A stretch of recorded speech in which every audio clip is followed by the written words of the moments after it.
Good afternoon, everyone. I am Dr. Jennifer Lancaster. I am the academic dean here at St. Francis College. And before I get started, I want to introduce you to one of our students. This is Romello over here. Romello's got the most jobs of any student in the college. He was out there setting up the refreshments, greeting our speaker. Now he's working the video camera. So let's give Romello a nice hand here.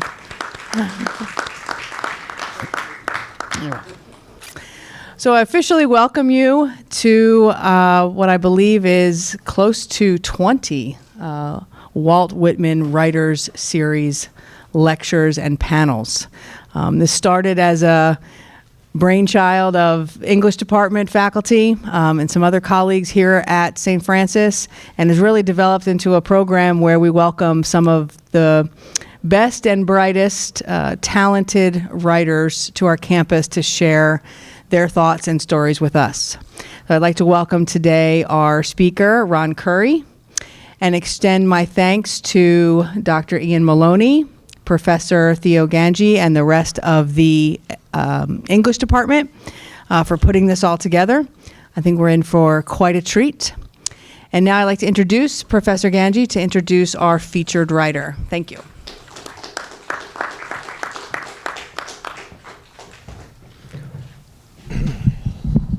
Thank you, Jennifer. Dr. Lancaster, we thank you at the English department and the MFA program, the Dean's Office, for supporting all these great literary events here at St. Francis College. So our Walt Whitman Writers Series is a continuation of the college's commitment to supporting Brooklyn writers community. In addition to visits by these authors, the college offers a $50,000 biannual literary prize for mid-career authors. We have also rolled out our MFA program, Masters in Fine Arts graduate degree in creative writing, and we just in our very first year of it. And so our Whitman series is a part of our commitment to celebrating the writing and arts in right here in Brooklyn. So we'd like to welcome Ron Currie, the author of The One-Eyed Man, is the next author to speak. Currie's other works include the novels Everything Matters and Flimsy Little Plastic Miracles, and the short story collection God is Dead, which was the winner of the New York Public Library's Young Lion Awards. In 2009, he received the Addison Metcalf Award for American Literary Arts and Letters. His books have been translated into 15 languages, and he lives in Portland, Maine. I would also like to introduce Dr. E. Maloney, who will be doing a Q&A after the reading with Mr. Currie, and he's one of our very own talented, driven professors here at St. Francis College in the English department. So it should be a great event, and let's give it up.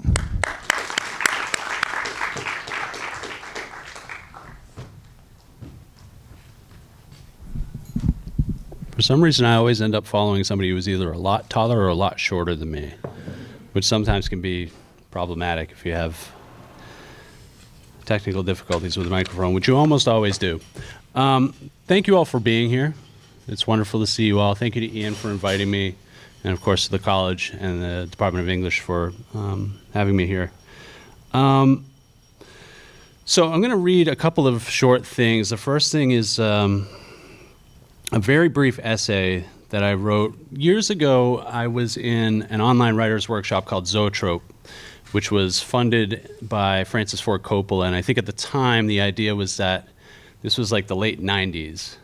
So the internet was really new. It's probably hard for some of you to imagine, but like most of us didn't know what the internet was at that point, or how it functioned, or what it would become. And at the time, I think Coppola believed that if he started... Does everybody know who Francis Coppola is? The filmmaker, The Godfather? Ever heard of The Godfather? Seen The Godfather? Okay, so that's Francis Ford Coppola, among many other things. And I think he imagined that it was going to be a place where he could find talent for his films. And it didn't really turn out that way, but what it did end up being was this clearinghouse of really talented writers that was where I did my apprenticeship. I didn't go to school. I'm not like you guys. I dropped out. Well, one of the writers that I met there remotely is a woman named Chimamanda Adichie, who some of you may have heard of. She's sort of a rock star now. She like hangs out with Beyonce and shit. It's crazy. But she was just like me back then, and she told me she would write these stories. She's from Nigeria, and she'd write these stories over and over again about Nigerian au pairs working for American couples. And I would read one after the other, and I eventually said to her, you should write about something else, I think. And she said to me in her calm, regal way, she said, Ron, we all have our obsessive topics. And as writers, that's true. And so this essay is about one of my obsessive topics. And it's called Some Thoughts on Grief and Fiction. Everybody hear me okay? All right. Grief is a central theme in all my novels, and The One-Eyed Man, my latest, is no exception. Being as how grief is often, though not always, preceded by death, it follows logically that death appears in my writing as well. It can be embarrassing sometimes, all this death. Why do I return to it over and over, like a kid who can't keep himself from touching a hot stovetop? My first experience with grief came at the death of a hamster. Funny, right? It would have otherwise been the death of my grandfather, but he treated himself so poorly and was unlucky enough besides that he died at age 49 when I was only 4. I have no recollection of his passing, and anyway, at that age, I certainly had no understanding of death and its intractability, its never will you see this person again permanence. So, the hamster. By then, age 8 or so, I understood death just fine. Knew what it meant when I found the little guy stiff and cold on his blanket of sawdust. He was albino. His stark white fur was still soft, his eyes closed. The day before, he'd been conducting his hamster business as usual, running around his cage, enjoying the network of clear plastic tubes I'd assembled for him. Now he was gone. Just like that, as they say. I felt his goneness, unmistakably, holding him in my hands. I felt and was alone. The hamster departed, the room empty other than me. And I grieved as hard as I ever have since. We buried him in the basement, and I was inconsolable. Even then, the force of my grief seemed to overwhelm other people. I had a strong sense of the adults in my world being frightened, or at least made uncomfortable by it. Since then, grief has been the same experience every time. Seeing the stitches that held my grandmother's mouth together as she lay in her casket, viewing a high school buddy so slathered in an undertaker's makeup that he looked like a mime, kissing my father over and over while his forehead cooled under my lips. There's a childlike shock at the moment of a death, which seems to stop your own heart. Then the slow blossoming of a sadness so black and bottomless that you're sure nothing about you could survive it.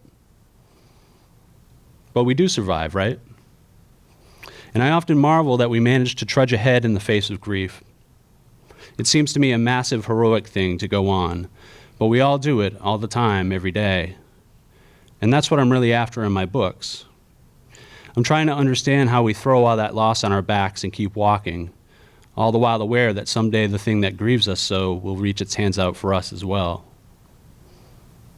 I still grieve them all, from the hamster to my father. Contrary to popular opinion in pop psychology, grief is not a process you move through, it's a permanent state of being. Like the tide, it's eternal, however it may ebb and flow. And we're out there, moving forward heroically in the face of it.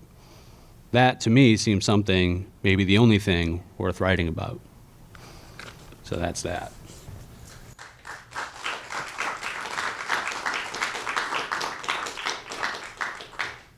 Thank you. Believe it or not, I have a reputation as a comic novelist. You wouldn't gather that from what I just read.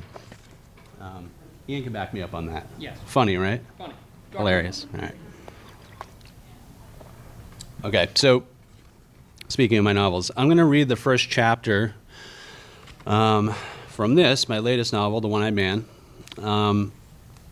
Little bit of background. Normally, obviously, you wouldn't get it if you were reading the book because you just started page 1.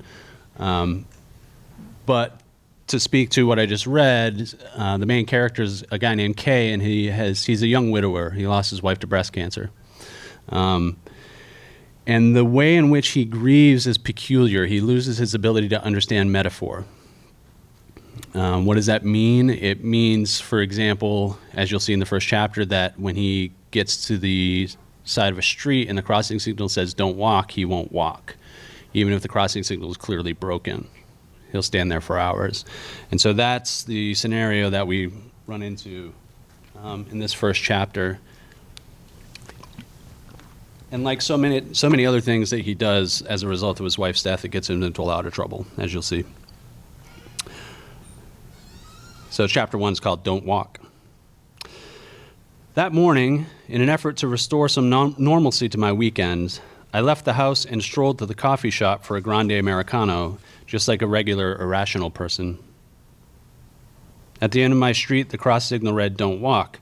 So I stopped on the curb and pushed the large silver button several times, even though I was fully aware that it took only one compression to activate the signal. Does anybody else get uncomfortable about that?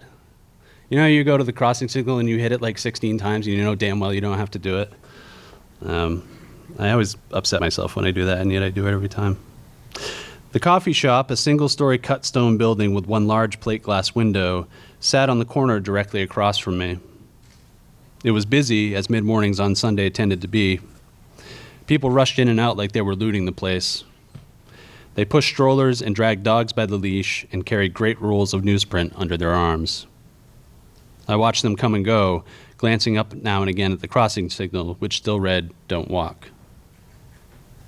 While waiting for the crossing signal, I received a text message from Tony. It said that Alice didn't want me at their house anymore. I felt a twinge of regret, like the mild fleeting sadness I'd experienced the previous night when hearing a story about Christians slaughtered like beef cattle at a Kenyan mall. But at the same time, I understood why Alice didn't want me around. After all, I'd vandalized her home. It was Sunday, so they likely had to wait another 24 hours for someone to come and fix the window. And in the meantime, Tony probably had to tape a piece of cardboard over the hole to keep the cold out. Not a great scene. Our punk rock days, insofar as we'd had any, were well behind us. We were supposed to be weaning babies and fertilizing lawns and building equity, those yardsticks of nascent maturity, not breaking windows for the sake of doing so. I made a mental note to send Tony a check to cover the replacement. The signal continued to insist that I not cross the street. I shifted my weight from one foot to the other and back again. I checked my watch and saw that 2 hours had passed since I'd first left the house. The coffee shop was somewhat less busy now, but even though I'd gotten out of bed that morning intending to behave just like anyone else, I couldn't bring myself to cross against the signal. People in cars stopped, stared at me expectantly, then shot looks of exasperation when I waved them through. Contrails stitched the sky overhead, some tight and linear, other older ones dissipating into bulbous puffs in the stratosphere. My mind, compensating perhaps for the ongoing physical stillness, wandered about. Somewhere in the world, surely, at that moment, someone was inflicting unimaginable pain on a dog. Somewhere else, perhaps even quite nearby, a stranger hurried through a silent, fraught ethical calculus while deciding whether to make up the difference on the grocery bill of a poor person in front of him. As I stood there on the street corner, a mere 2 lanes of intermittent traffic away from my coffee, people were roasting alive in fires, learning to crochet and speak rudimentary Spanish, planning weddings and murders.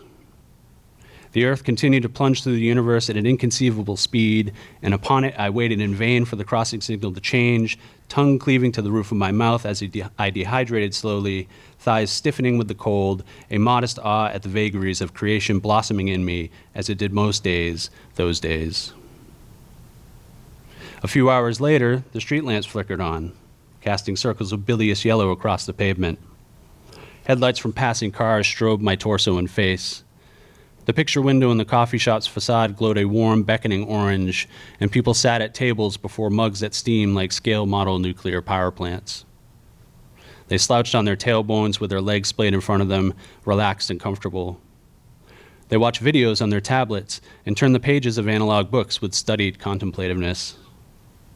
Gradually, as the evening drew on, in ones and twos they all departed, and by the girl behind the counter readied the shop for closing. Hands in my pockets, I watched as the girl came to the front door and threw the deadbolt, then emptied all the coffee urns into the sink and rinsed them with water from the tap. She upended the chairs and set them on tabletops and gave the floor a perfunctory mopping. She counted out a register and jammed a bunch of bills into a burlap cash bag, hurrying. Maybe she had a date to get ready for, or maybe she was meeting friends. Perhaps she was just tired of work and had no plans more pressing than to not be at the coffee shop any longer, but whatever the reason, there was a real urgency to her movements. I shivered. I looked at my watch, then again at the crossing signal.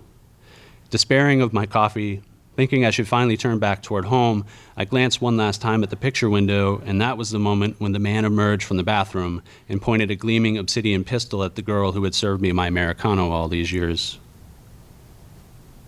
For a moment, they just stood there, the girl frozen in disbelief, the man trying to figure out what came next, like an actor waiting for his line.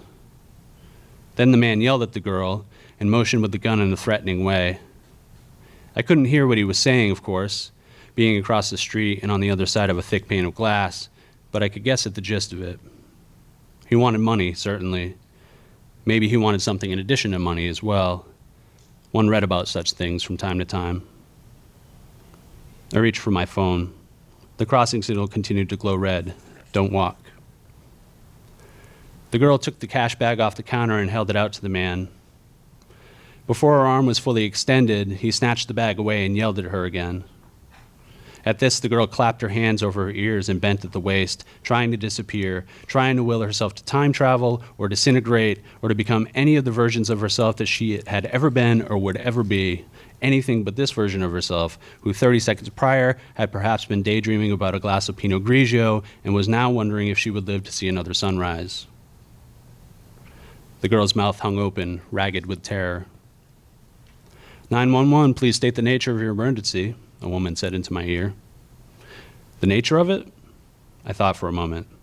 The nature of it is frightening. Quite dangerous, I think. Involves a firearm. So this, of course, he's extremely literal, right? Sir, do you have an emergency you want to report? Thank you for rephrasing, I said. That's much easier to answer. Yes, there is a man holding up a barista at gunpoint. And where are you, sir? I'm standing across the street, I said. Which street, sir? Appleton, across from Hilltop Coffee. A man is robbing Hilltop Coffee on Appleton Street, the woman said. That's correct. The man motioned toward the cash register, and the girl moved past him, careful to keep as far from the gun as possible. She came around the counter and punched a few keys, but fear made her clumsy, and the register refused to open. After a few moments, she began to pound on the keypad with the heel of her hand, pleading with the machine to perform its only function and save her life. Officers are on their way, sir, the woman said to me. Can you tell me what's happening now? When the girl failed again to open the register, the man became impatient and pressed the barrel of the gun to a spot just below her hairline. He did this very gently. He could have been pressing his lips to her forehead rather than the .38. He was so gentle about it. And that was when the girl let out a scream that I could both see and, very faintly, hear. She thought it was over just then. I think I have to do something, I told the woman on the phone. Sir, do not interfere, the woman said. Officers are on their way. Tell me what's happening. I put the phone back in my pocket. Don't walk. I checked for traffic in both directions, then hustled across the street, veering out of the crosswalk as I approached the coffee shop. I stopped in front of the picture window. This close, I could see that the man and the girl were both trembling. I was too at this point. I had no plan, no weapon, no black belt in Krav Maga. The door was locked, the picture window thick enough that I would have needed a hammer to break it. And then what? Crawl over stalagmites of glass while the man unloaded his gun at me? The expression on the girl's face was what one would expect, ghastly, pathetic, but bearable to witness. Looking at the man, however, I could feel the blood flush from my cheeks. He wore a murderous sneer from the nose down, capped by the wide, wondering eyes of a child, an impossible, nauseating expression. His fingers gripped the butt of the gun so tightly that his knuckles strained the skin white, and the crotch of his jeans bulged with an erection. It was plain that the man no longer cared about the register, no longer cared, in fact, about the money in the cash bag, already his to take and run with. Whatever was human in him, whatever his upper consciousness consisted of, had evaporated. I recognized without even the slightest doubt that he was only moments from doing something terrible and irrevocable. I could think of nothing else, so I raised a hand and rapped on the picture window thrice. And if you want to know what happens, you got to buy the book. That's it for me. How do you balance, in a sense, like, something that is as weighty as the death of another person and grief, like you mentioned in the essay, with trying to take a kind of comic, kind of darker perspective? How do you kind of balance those extremes? Balancing the pathos and the comedy it's tricky, because if you go one step too far with the comedy or with the humor, then your reader is going to feel as though you're not taking the dramatic aspects of the story seriously as a writer, and they're not going to care about it. For me, the more interesting struggle, though, is between sentiment and sentimentality. And I was just talking with some students about this yesterday, about how the paradox, and this is consistently true in everything that I read and hopefully in what I write, the paradox is that the more stoic the language, the more affecting it is for the reader. And I think that's true in all forms and all genres. Like, I think it's true in film. Like, you allow the reader, or in the case of film, the viewer, to feel the thing rather than telling them how they should feel. That's the difference between sentiment and sentimentality, and that's actually not that fine a line. Yeah. It's just about not being manipulative, and but so yeah, I mean, balancing these elements. So you're never going to get it right as far as everybody's concerned,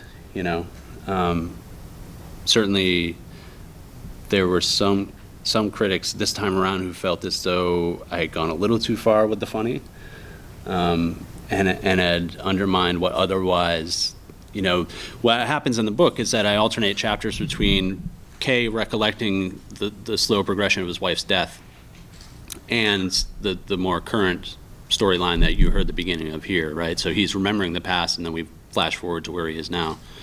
And most of the flashbacks, though they do have some humor in them, are pretty rending, because he's remembering his wife's slow death and his efforts to help her. And of course, when you're terminally ill, nobody can really help you ultimately.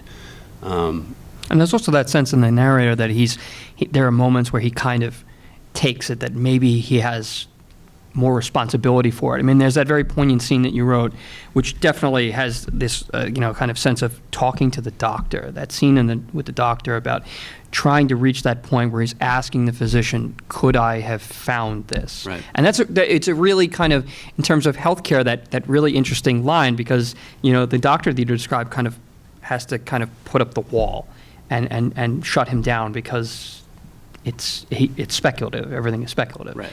So there is a kind of real poignancy to it.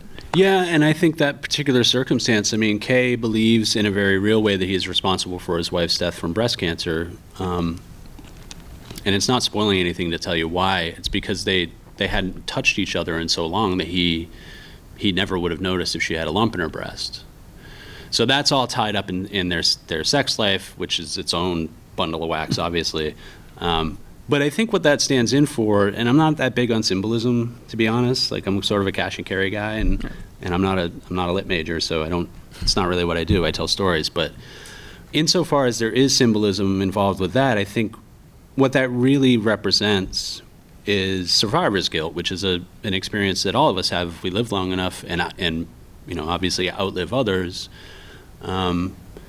You don't necessarily have to have anything to do with somebody's death to feel bad and guilty about having outlived them, and that's, in a way, that's how that aspect of the story functions, I think. Yeah. Also, too, I mean, one of the things that's so fascinating about the story is, like, you didn't see the comic part, but the comic parts really kind of shine. Like, one of the ones that comes out for me is when he kind of trails down the guy in the pickup truck. And the guy in the pickup truck. I thought about reading that tonight. It's a great section, right? So one of the sections that really stands out for me is Kay is on a quest for truth after his wife's death. I mean, you get a sense after the "Don't Walk" sign is that he's really looking to get to the bottom of the kind of false stories that people promote, maybe perhaps not even realizing it. And one of the funniest scenes is when he tracks down a man who on a pickup truck has "Who's next?" and Don't tread on America. And don't He has tread a on bumper a- sticker that says, Yeah. "Don't tread on America. Who's next?" and he needs to know, well, who was first, Right. and, What does this who's mean? treading. And I mean it, and the dialogue between the two characters like is a kind of such an interesting kind of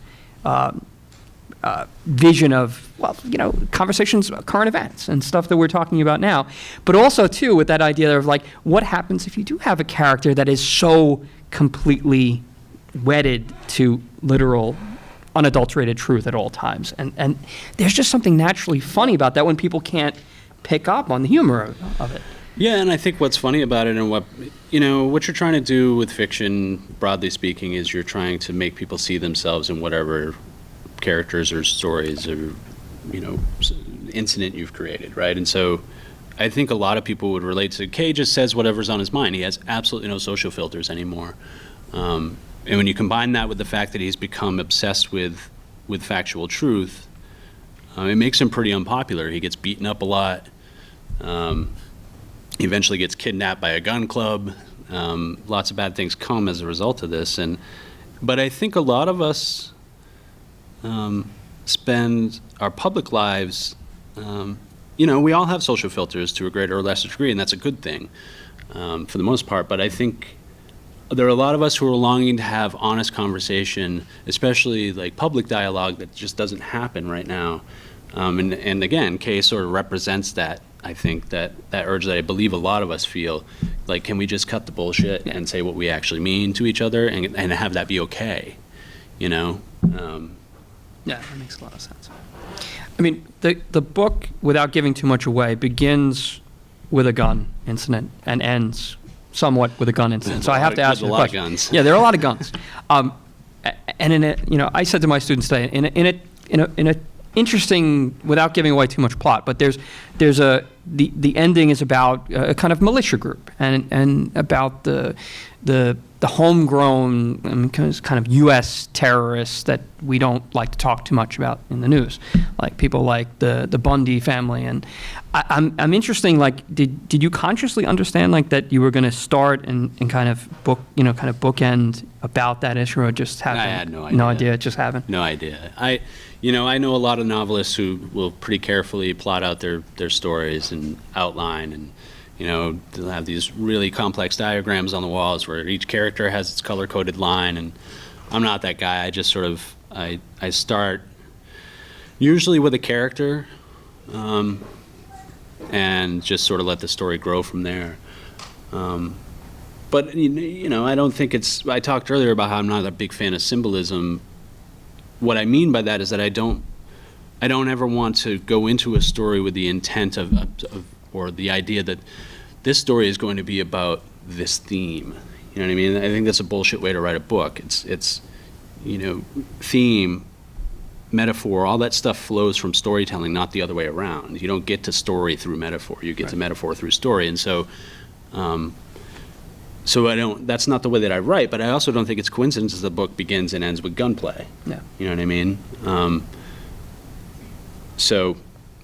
mean? That's a pretty obvious and literal representation of where we find ourselves right now. I think I just read today that 800 people have been killed by gun violence since Las Vegas. That's in less than a month, yeah. Right. So it's not that much of a stretch, right? Yeah.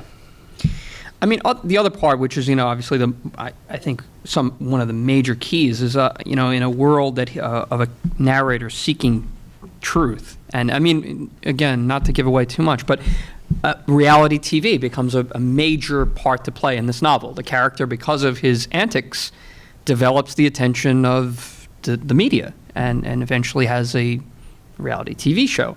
One of my proudest moments touring for this book was when I went on live television, an evening news show, and got the very straight-laced anchor to say the name of the television show in the book, which is America, You Stupid.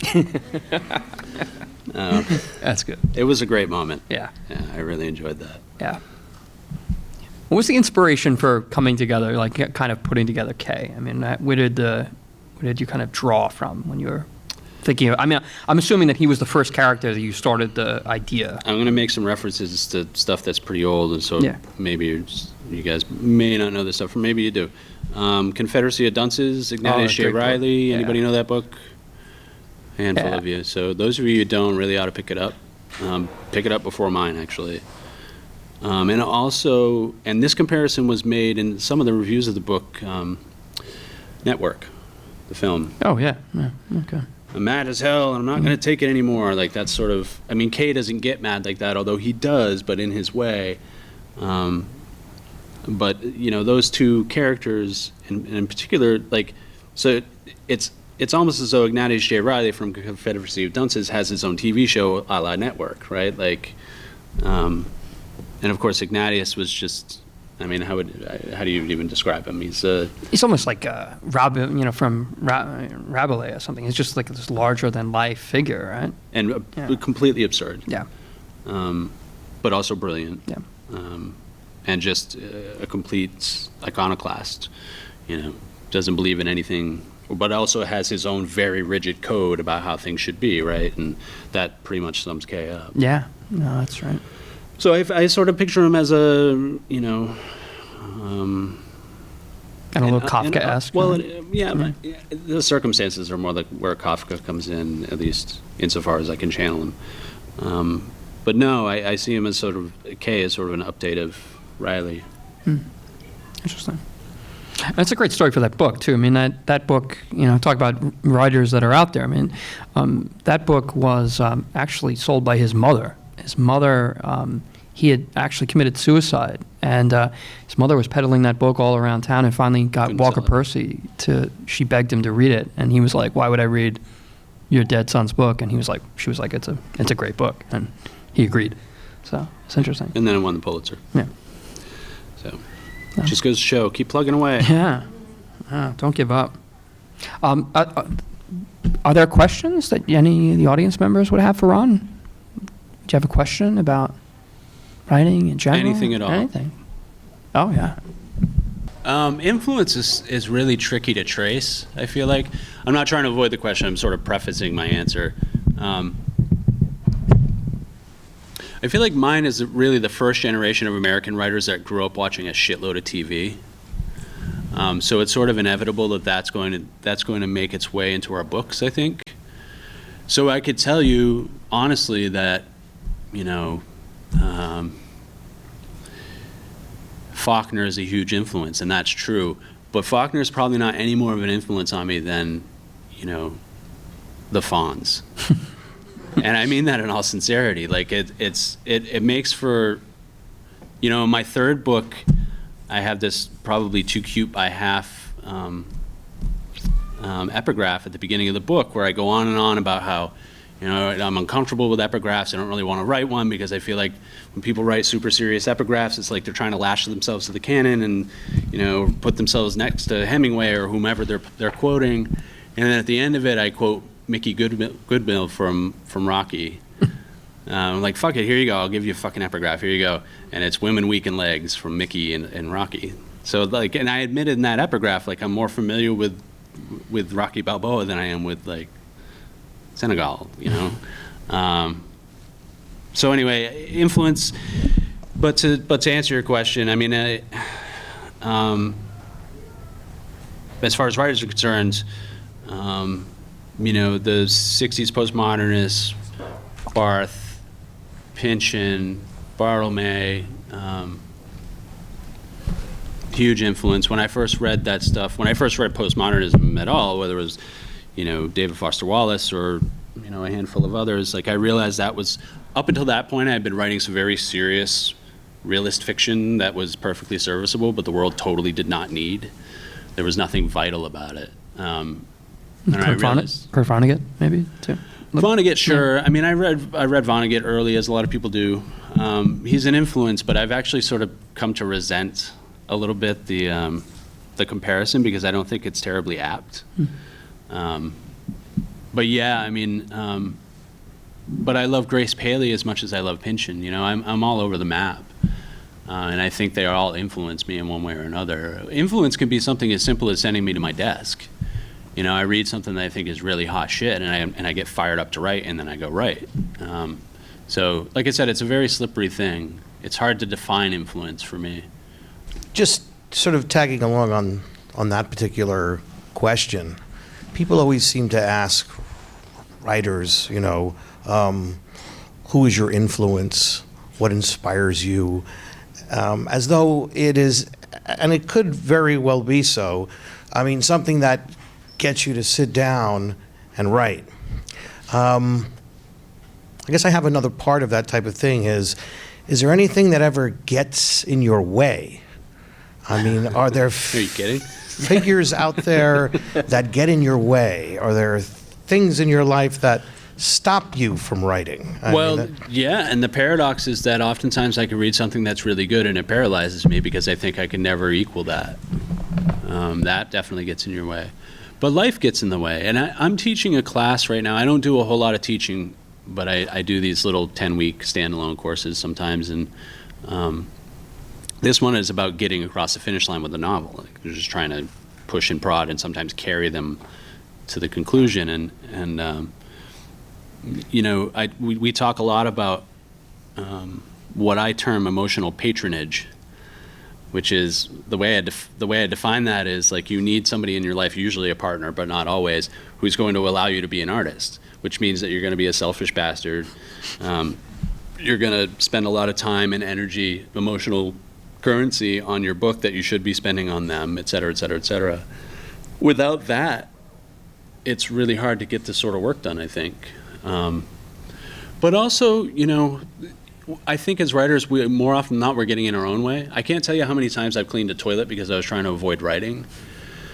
And I use the toilet example because that's not something that anybody actually wants to do. So that gives you an idea. Like, I found cleaning a toilet more appealing than sitting down with my book, right? More often than not, we're getting in our own way. And that can mean any number of different things, but it basically boils down to I'm my own biggest problem in terms of getting work done. I'm going to pick up on something we talked about a little bit before. How are you feeling like, in a sense, the transition between, say, perhaps writing for television and writing a novel, like as you prepare mentally for that? Like, what do you think about the transition between those two things? Because, so much good writing now is happening on television. Mm-hmm. So how do you make, that distinction between, sitting down and writing a 300-page novel as opposed to, say, turning out a script? You mean from an approach standpoint, Yeah. like nuts and bolts? Nuts and bolts. It's not that different for me sitting down. The experience is different, but the strategy is not different for me. This book was the most dialogue-heavy thing I've ever written, so it was much closer to a screenplay than anything else I've done in a novel form. So it didn't feel like that big a transition for me, like I was moving in that direction in my fiction anyway. And in fact, I actually had to, on like the 15th round of edits on this book, I realized I actually had to provide scene and setting. Like, I had to put ground under my characters' feet and give them air to breathe, because I hadn't yet. Probably not the best approach for writing a book. So maybe I'm sort of answering your question in the reverse. Like, I was sort of writing a script here, yeah, and I had to backtrack. I had to double back and actually write a novel. But screenplays are fun, man. It's fun to just... One of the things I enjoy most about writing novels is getting characters in a room talking to each other. And that's all that screenwriting is, basically. You're putting people together and seeing how they relate to one another. And it's almost all dialogue. Like, when you're writing a screenplay, you're not supposed to be writing stage direction all that much, right? You basically set the scene very briefly, and then it's all dialogue. It's easier than writing a novel, to be perfectly frank. Mm. It's much easier once you figure out the form. Yeah. So I wanted to, because it's integral to the story. How much, research did you have to do in terms of like thinking about reality TV and how it worked its way in? Like, when I was reading this book, I was thinking about how do you find this balance between, the things that are current events that are right in everyone's mind and they're in everyone's news feed every day, and finding that the right balance between what is current in everyone's mind, like, the gun violence, the reality TV that's in our face every single day, and how to kind of have an artistic distance and be able to say something meaningful when it's almost like there's a saturation that people have over like these current event topics. Sure. Like, Yeah, I mean, I'm not sure I accomplished that, to be honest. I was reading through it today, and I thought, man, who wants to think about this stuff right now? That's the paradox, and that's the irony. Like, nobody wants to think about it, and it's all we think about, right? And nobody wants to think about it because it's all we think about. But the reality TV thing is actually interesting because when you asked about the research, like, I didn't go on the set of a reality TV program or anything like that. And as I was saying, to answer your question about influence, like, I've easily spent as many hours watching TV as I have reading. So I sort of, and I've watched reality TV like the rest of us. I watched the first reality TV program, The Real World, which was on MTV in 1990, I think. So I understand the tropes, What I had to do was go out and make sure that there wasn't anything out there that was real, that was more ridiculous than what I was writing. And to give you an idea of how ridiculous the shows were that I came up with, one was called Funeral Home Confessions. Another was Pimp House, which was 6 pimps living in a house. That's in the book. But things are so absurd now that I had to go, I'm like, I got to make sure there's nothing as ridiculous as Pimp House, otherwise it's not going to land, right? Because somebody's going to be like, well, there's already a Pimp House out there somewhere. So that research went down, and I'm happy to report that there was nothing even resembling Pimp House yet. But I'm hoping to spin off, actually. that's a great idea. Yeah, that's a segue to the next. Yeah, I'm not gonna sell the book itself. I'm gonna sell the concept of it's a great Pimp idea. House. Funeral Home Confessions. Yeah. Casket Confessions. I certainly think the writer has an obligation to entertain. I really do firmly believe that, and I wish more writers did, frankly. But no, it's not. I mean, I feel like we're talking about two different things. If you're talking about art, capital A, and talking about entertainment, not all entertainment is art, right? Strictly speaking. But no, I mean, I don't think that there's any one theme or subject matter that's better than all the rest. What I think is that the human emotional experience is about this wide, and there's something that all of you in this room have experienced as human beings that I have an analog for. To me, that's really the connection, right? And so, no matter how trivial some experience, some theme may seem, I think it's all part of that, as I said earlier, like trying to make the particular universal. That's really what that means. And so you can approach that from any number of different ways, and it can be highbrow or lowbrow. It doesn't matter. It's just my concern is, am I inspiring an empathic reaction in a reader? I don't care how I get there. And that's what matters to me. Yeah. To read this essay,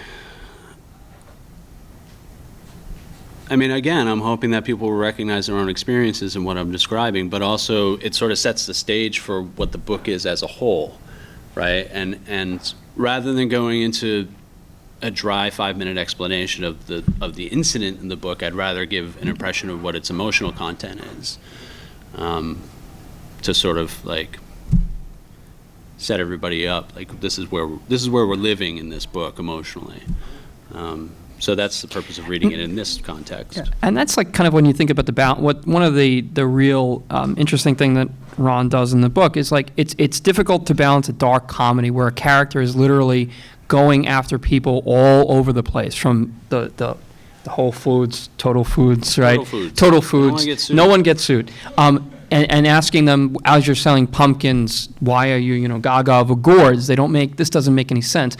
The balancing is like the absurd kind of comic actions of a character, but driven by the backstory that you get, which is all about watching him deal with the unimaginable, like just watching common everyday things of watching, you kind of separate from your significant other and watching that person having to suffer and then kind of seeing this character of how this leads this character. It's grief. I mean, a lot of the book is about how people cope with grief differently. And this is, in a way, Kay's experience is this extreme version of, not only is he going to seek truth from society, but there's also, I mean, as he makes his way through the story, there's also a kind of grappling with he's constantly being asked, are you trying to self-destruct? Is this all about you trying to almost, give yourself Right. Everybody's under the impression that it's a very elaborate suicide plan for him. Yeah. Getting this. But I think what Ron's trying to say is, like, if you come to a book and you think, I'm going to write a book that deals with someone grieving, and I'm going to make sure that I'm going to hit you over the head with the symbolic nature of this action, you're going to have a pretty bad book. But if you figure out what the character's motivation is, and then flesh out that scene, then you've got something to work with where people can latch onto it. Right, and that's what I meant when I said that theme and symbol follow story, not the other way around. The story is the horses, and the theme is the cart. It's pretty simple. You don't put the cart before the horse, right? So there you go. All right, so I've got to do this because you mentioned it before. The next project, because I'm curious. Could you tell us a little bit about what you're working on? You're I got to do this, it. aren't you? Yeah. I am writing a novel about the most famous basketball player on earth, who's long since retired. But it's the I never make things easy for myself. I can never just write a straightforward story. So instead of just writing a close third-person narration about the most famous basketball player on earth, I instead wrote the story where sometimes in the same chapter we start with the second person, which is you, right? We're addressing that character, that famous basketball player, you, telling him about his own life. But then it switches to first person plural, we, right? The royal we. And that is sort of a chorus of basically young white men in the 80s and 90s talking about their own lives, but also within the context of what this basketball player meant to them and to the country and to the culture. So it's a mess, but it's I'm having fun writing it, and I think I like to believe that from my perspective as a young man who grew up watching a very famous and adulating a very famous basketball player in a context very similar to the one in the book, I think that says something really important about the country. So this is a good example of what I'm talking about. Like, I would never sit down and say, I'm going to write a book about America, But I am going to write a book about basketball, or a basketball player, a particular basketball player. And then I come to realize that this story, if done right, can say something really important about the country. So that's what I'm talking about. You come to that indirectly, obliquely. Or it'll never see the light of day. We'll see. But it's certainly different from anything I've done before. That's for damn sure. Yeah. We all know who he's talking about, right? It's not LeBron. Everyone gets it? Okay, good. All right. Except I'm not talking about him at all. It's not about. Let's be clear. This is fiction. Yeah. There's nothing to do. Hey. Bill Russell. Are there any questions that you guys have for Ron? Any questions you have about writing and process? Typically, are you a daily? Is it a, yeah. For the most part. Yeah. Yeah, I think you go through dry patches for sure. Like, it's inevitable, and you sort of have to let yourself off the hook for it sometimes, but not let yourself too far off the hook. But yeah, I mean, I think it's important that it be a daily practice. Yeah. And if you're going to tell students, like undergraduates who are perhaps considering a career as either a fictional writer, you're asking the questions that they can't bring themselves to they can't. They're too shy. But I'm trying to, if you were going to give them certain things, practices, or books, or kind of words of wisdom, what would you tell them to spend their time doing? What would you tell them to think about? Just that.